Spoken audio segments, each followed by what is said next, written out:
she even told me, Mom, I'm gonna be okay. And everything's gonna be okay. And that's, sorry.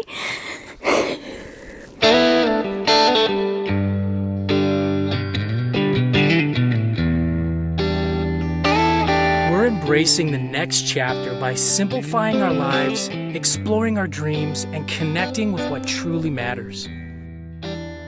So when the kids have finally left the house and you enter this empty nest stage of life, this can bring on feelings of fear, loneliness, depression, even anxiety. This is known as empty nest syndrome. And when you get into this phase of life, every person, every parent processes this stage a little bit differently. Even husband and wife, one of us may go through this process quicker than the other. It really just depends on how each individual person processes these feelings and emotions. But we're here to tell you that you can navigate this stage of life, and if you're feeling these feelings of fear or sadness or loss, that you can come out and get through this and come out the other side successfully. So you're going to be healthy emotionally, physically, spiritually, and mentally. Yeah, it's true. We're in this empty nest stage and our youngest just left again, and it's bringing back all those feelings. You can have feelings of anxiety, depression, confusion of identity, and even some pressure on the marriage sometimes, and all of that is normal during this stage. If you're feeling that way, we're just here to let you know that you're not alone. So I know when you guys, if you've been watching our videos, you think there's no way that they can be empty nesters, especially Jenny, because she looks like she's 25 years old. But the reality is we're actually vampires and we're over 700 years old. No. This is going to be a little bit more serious topic than we normally talk about, but we're going to try to do it with some humor to help you get through this, because if you're in this empty nest syndrome, it can be a trying time. The good thing is Jenny here also happens to be a licensed behavioral health clinician who actually works with families and children and parents on different types of therapy and mental health issues like the empty nest syndrome. So Jenny's going to be able to provide us with kind of that clinical, medical, mental health side, and she's going to provide you some tips from that aspect. But then as empty nest parents ourselves, we're also going to provide you with that empty nest and parent going through it point of view. Now, if you're not in this stage yet, if you're still in the trenches raising kids, I get it. You're probably like, I don't really understand. We didn't understand either when we were back in the trenches raising our kids. Now that we hit this empty nest stage, we kind of understand it a lot better. But by the end of this video, we're going to provide you with hopefully some tips, some suggestions, some warning signs, so you know if you're showing some symptoms of being in the empty nest syndrome, you'll know that, hey, this is what it is, and then you'll know how some steps as well to mitigate it and how to deal with it. Right, this is a super important topic that we wanted to address, because the empty nest syndrome can put a lot of pressure on the marriage sometimes. And also, we want to empathize with single parents as well, because it can leave them feeling very lonely. So Jenny here is going to give you some free expert advice without all the hourly fees, so that's going to be nice.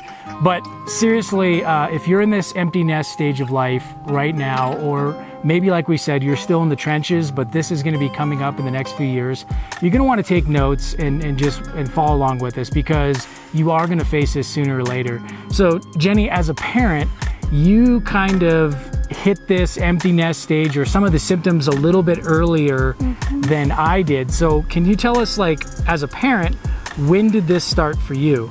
Yeah, I became aware of the empty nest feelings probably years before it actually happened. And honestly, the anticipation of it was probably one of the worst parts for me.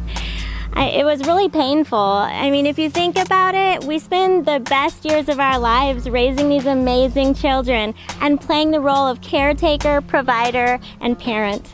So I think it's important to remember too that, like we said, people enter this stage and they kind of process these feelings a little bit differently.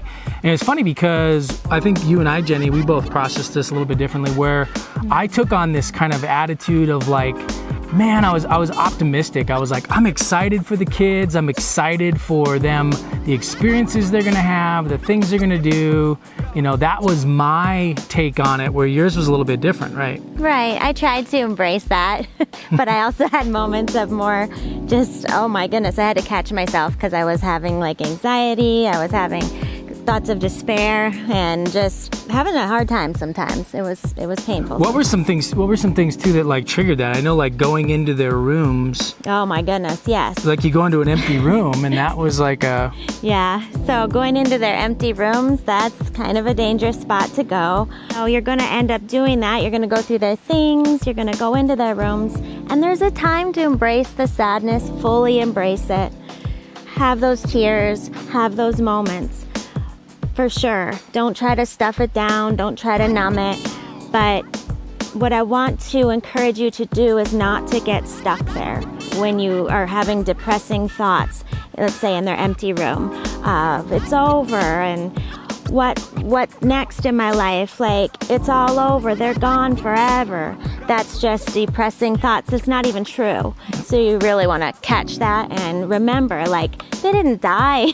They're off doing something that they're supposed to, something wonderful, whether it be college, training, in the military, or they're doing their path, their journey, and that's a good thing.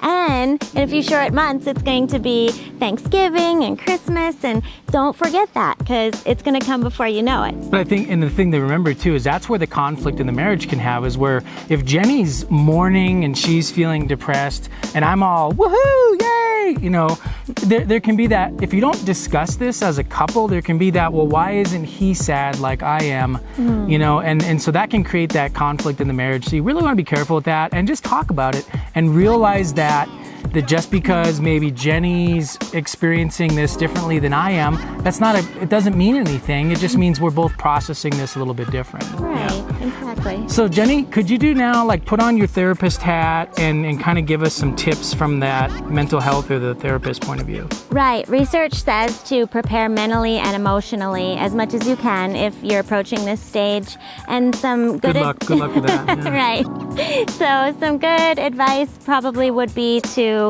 definitely have a support system in place, whether that be a faith-based community of people, maybe extended family could come and stay a while, or maybe some good friends, or maybe even an online community. I really want to stress this for single parents for sure, because the loneliness can be a little bit bigger for single parents, obviously.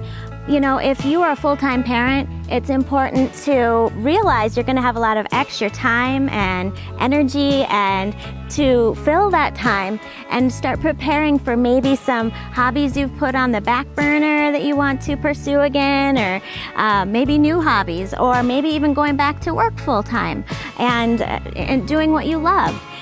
These are all important ideas. And I think that's a good point. I mean, that's really what this channel, Crazy Empty Nest, is about. It's kind of, you know, our way of going through this process and realizing that life's not over just because the kids have left. There's things that we want to do. There's places that we want to go. There's people that we want to, you know, visit and things like that. It's really healthy. To me, that's a support system, is getting out. Don't stay in the house. Don't sit in their room and be depressed, but get out and do some things, and get out and realize that you still have, you know, a lot of fun life to do, and you're still a couple if you're still together, you know.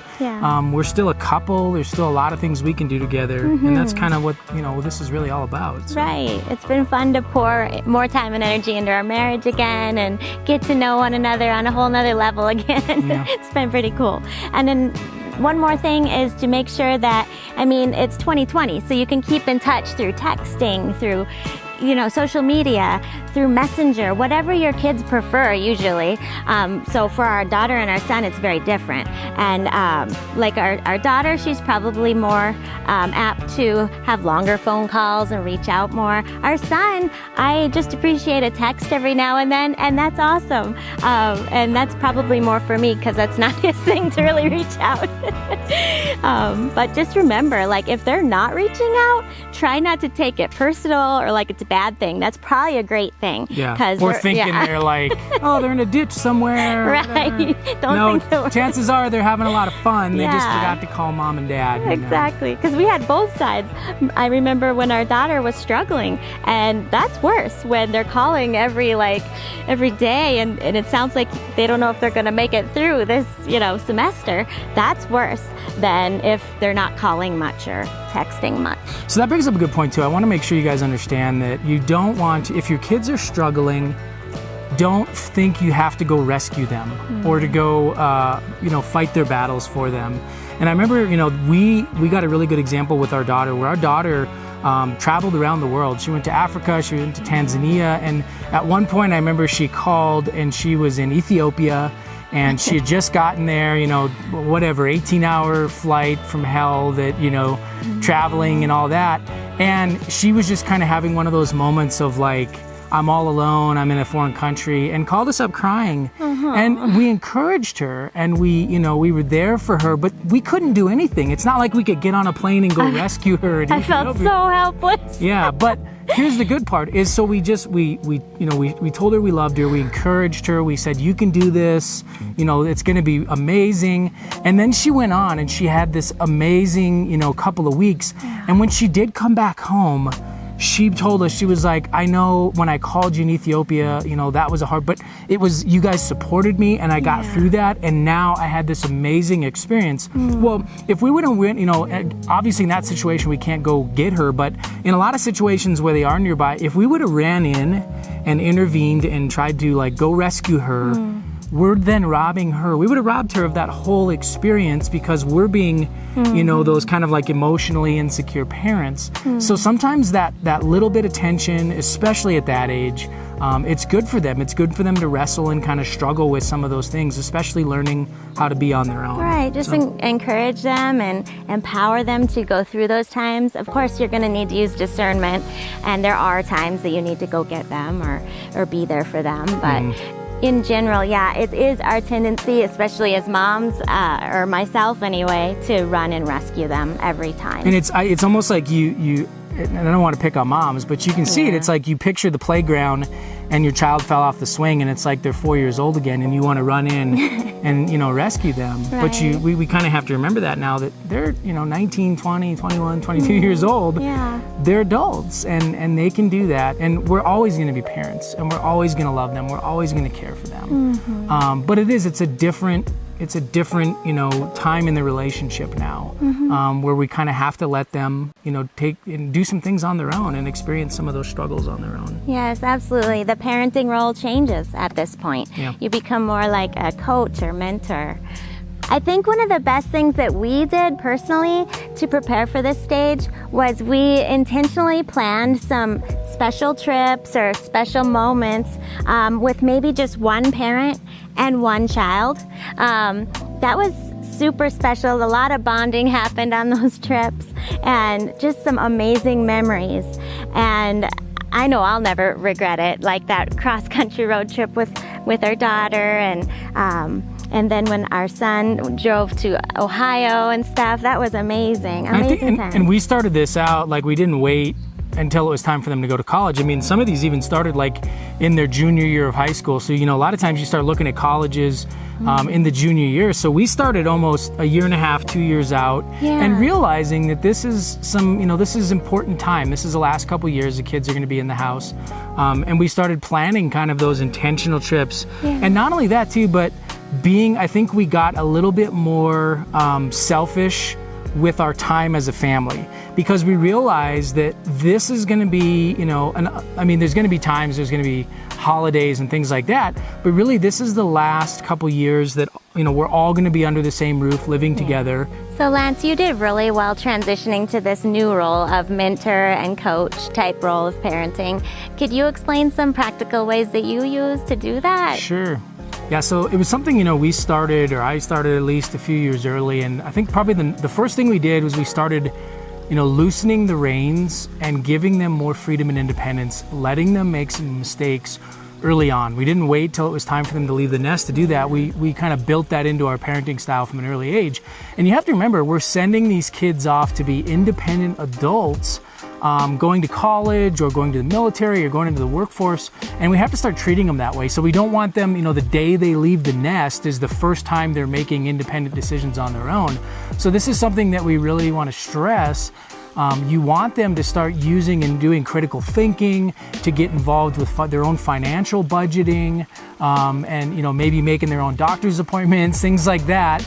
That's really important to let them start doing that, in those last couple years they're in the home before they actually leave the nest. Right. It's important to have a lot of grace at this time and allow them to make mistakes, right? It's not a time to be the kind of coach where you're like bossing them around, like you have to learn this, this, and this right now. It's more like, having that grace to allow them to make those mistakes and make those decisions. It might not always be the best decision. That's okay. Yeah. And then the second thing too is you want to be caring, but not overbearing. Okay, and so you want to be a part of their lives and know what's going on emotionally with them. Talk with them, text them, and be a part of their emotional lives, their emotional well-being. And it's really sad. We had a lot of kids in high school and in college come over to our house and they would say things like, my parents have no idea what's going on with me emotionally. They have no idea really what's going on in my life. They just don't have that emotional connection. And some of these kids are really struggling with things like depression and it was really sad to hear that their parents just didn't have a relationship with them where they understood that. Now, I'll tell you, you don't want to go to extremes though. So in this situation, again, two of the things that we see parents, probably the biggest mistakes we see parents make is either they're not emotionally involved, they're just they're involved in their careers or their own lives. And the discussions with their teenage kids or their older kids, it's very superficial. And like we said, they don't really know what's going on in their kids' lives. That's one extreme we see. And then the other extreme that we see is parents are too overly involved in their kids' lives. They're micromanaging everything they're doing. They're making all their decisions for them. I had a college admissions counselor say that the first day of freshman year is more like kindergarten than the first day of college. He's like, I've seen parents come in here, they're picking out the classes for the kids, they're picking the kids have their parents are doing everything for them. So that's the other opposite extreme that you really want to avoid. And one of the detriments or the downfalls if you're being too overbearing is a lot of times if you're being that overbearing or micromanaging parent, your kids will go off to college and that's when the kids can cut you off completely. And that makes this process really hard, as if you've been doing everything for them and now they're finally independent and they're like, oh, I got mom and dad out of my life now, I just want to make decisions on my own. And sometimes kids can cut parents off, and when they get into that stage, if we've been too overbearing and too micromanaging. So that's one thing you really want to be careful of. Okay, so number 3 is we got to learn that we're moving from this stage, again, like Jenny said, from parent to counselor and mentor, where we are not going to be preaching and lecturing at them. The time for that is way past. And let's be honest, our parents preached and lectured at us and we didn't listen to them either. In a few years, once they got some wisdom and experience in their life, they'll probably come back and be like, yeah, all those lectures mom and dad gave were actually right. But at this stage right now, it's really, they're still trying to figure out who they are. So the best thing to do is to ask them questions, ask their opinions, and then shut our mouths and listen to what our kids are saying. Because this is where you're gonna hear your kids' thoughts. You're gonna hear their hearts. You're gonna hear what's really going on in their lives. And the other thing to remember too is when you ask your kids what their opinions are about things, you have to be prepared that they may have some different opinions in you. They may say something that's not in line with what you believe or with what you've taught them. Don't freak out. So if your kids, come out and they've got a different opinion than you or a different political belief or whatever it may be, don't freak out, don't condemn them, don't judge them. Because this is a time they're not, they're learning who they are as a person, their opinions are gonna change, everything is gonna change. I honestly think sometimes our kids would tell us things just to see if they could get a reaction out of us. And we saw that. I mean, this is a time in their life where they're still learning and they're understanding things. And so if they say something that just, is very different than what we've taught them, or whether that's opinions or whatever, just be sensitive to that and ask them more questions and say, well, that's really interesting. Why do you think that? Or where did you get this opinion? Or how do you feel about that? Again, using those emotional words, because then you can really get to the heart of what it is. And that to me, I think then you're showing that I respect you. I'm giving you your independence. I'm letting you make your own decisions, not trying to force my beliefs or my opinions on you. And that to me it's such a healthier relationship when you're in that counselor and mentor role. So Jenny, when that day finally comes and it's time for the kids to leave the nest and they're going off to whatever college or work or vocational school, whatever they're going to do, military, what can we expect as parents? Well, I'm thinking back and I remember a feeling of panic come over me a couple of weeks, especially before our first child launched. And it was like It was awful for about 2 weeks. I was just, everything I did, I was wondering in the back of my mind, did I teach him this? Does he know this? So I was driving the family crazy. Do they know how to do laundry? Exactly. Who's going to do their laundry? Are they going to cook ramen for the rest of their life and just be unhealthy? Or like, I remember trying to get him to go to the post office with me because I didn't know if he knew how to address an envelope or a package. So I guess there was this panic. I had to just stop. I'm glad I caught myself. You kind of helped me through that. I had to stop that because I was just creating anxiety for the family, for him, for myself. And this was right before he was leaving home. And you don't want to look back and remember how crazy you drove your family, you know, for those last sweet moments. You want to be creating those memories, embracing it, and just like having good, happy times together as a family, not spending your time. They're going to learn these things. They're going to learn, like when we left, we didn't know everything that there is to know about life, not even close. Well, I did. I don't know about her, though. So just remember that and just be good to yourself. Do you think, too, then, so the way we react emotionally can set the tone or the atmosphere for the rest of the family and for the child that's leaving the nest, right? For sure.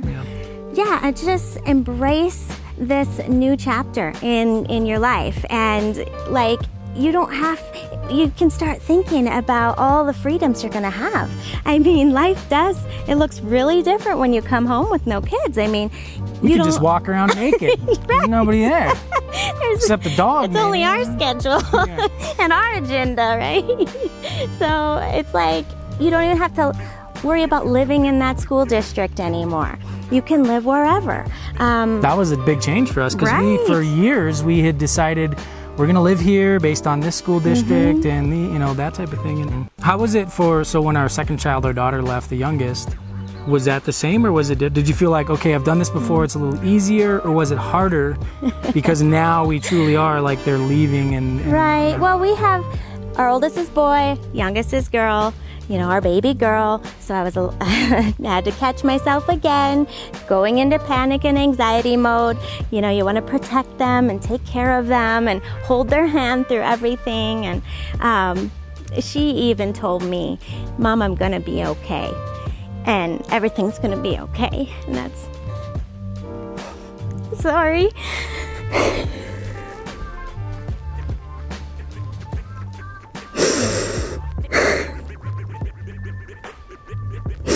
So I think that's the thing to remember is that if you're having, no matter what feelings and emotions you're having, they're natural.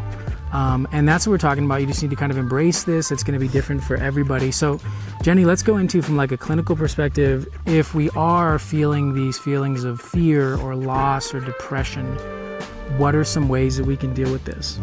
As you can see, this is an emotional roller coaster for me. And you're the one who's probably more emotionally strong right now. And he's really there for me, and that just is so important and so special to me, and it's actually bringing us a lot closer. He's not judging me, he's supporting me, and that's huge. So like we said before, each parent might handle this differently, and that's okay. Try not to judge one another, just be supportive. We're trying our best to just kind of provide all the evidence-based research and how to become emotionally and mentally ready for this. But I'll be completely honest, now living through it personally, I can also tell you that nothing can really truly prepare you for a moment when you have to say your goodbyes, get in your car and drive away. That is hard, and there's just no way around that. But what you want to try to do is have those moments where you're crying, you're embracing that, but not getting stuck there. Try to catch yourself and remind yourself that the holidays are coming. I could be planning for them coming back. So you also have to remember to not neglect your marriage. You have to put time into your marriage because sadly what we see a lot of times is couples fall into this role where they become so focused on parenting that they neglect the marriage. And then when they hit that empty nest stage of life, there's really nothing left of the marriage, and sadly a lot of people end up getting a divorce, in that time. So you really do want to be careful and make sure you're putting into your marriage at the same time as you're putting into your kids. what I was talking about before, the anxieties that you go through and the worries about did I teach them everything, I'm here to tell you a few years later that both of our kids have come home now. They're doing their own laundry, they're good drivers, they've even mailed me letters, so I have proof that they know how to address an envelope. And I've been writing down some of their recipe ideas, believe it or not. They're really good cooks, both of them. So there is light at the end of the tunnel, and we're here to tell you that. So I hope you can find some comfort in that and some peace in that, and know that everything will be okay. Yeah, for those of you that are like in that, you know, in the empty nest stage, you know, I understand it can feel like an emotional roller coaster, like Jenny said. You can feel like you're never going to get out of it, but it does get better. Mm-hmm. And you know, as you saw here, Jenny, it's still an emotional thing for us, but it gets better. Every single day gets better. Every single month gets better. Every single year gets better. And we're, what, 3 years into this now? Right. We're starting to explore more of ourselves and more of our lives and some of the things that, you know, we wish we do. And I know this is one thing that both of our kids have told us when they watch our videos and they see us enjoying each other and getting out and doing things, that brings security and comfort to them, because then they know that, hey, mom and dad are going to be okay. They're not like sitting by the phone waiting for, And matter of fact, our daughter even said, like, her friends were like, wow, your parents are having all this fun. And our daughter said, well, they were married and they were a couple before they had us, and so they're going to be married in a couple after we've left the house, and they're going to go and have fun and do the things they used to do. So it was really encouraging to hear that from our daughter. So we'd like to hear your comments. I know, like I said, some of you, this may be, you're still in the trenches, raising little ones or raising teenagers. I know that's a crazy time of life. But if you are in this empty nest stage, or maybe you're starting, like Jenny said, you're feeling the effects already, you're starting to think ahead and prepare for that, we would love to hear your comments down below of like, what are you feeling emotionally? What are you going through? Did you get through this? What were some ways that maybe you got through this that's different from Jenny and ours, or maybe something similar? We would love to hear that. So please leave some comments down below.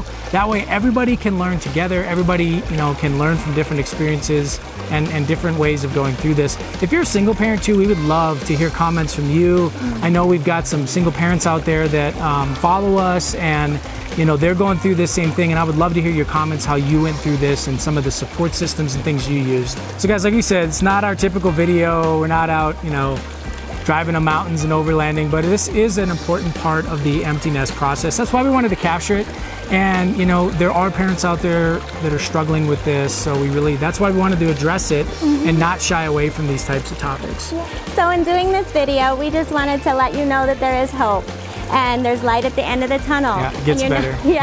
You're not in this alone. And this new chapter is actually really amazing.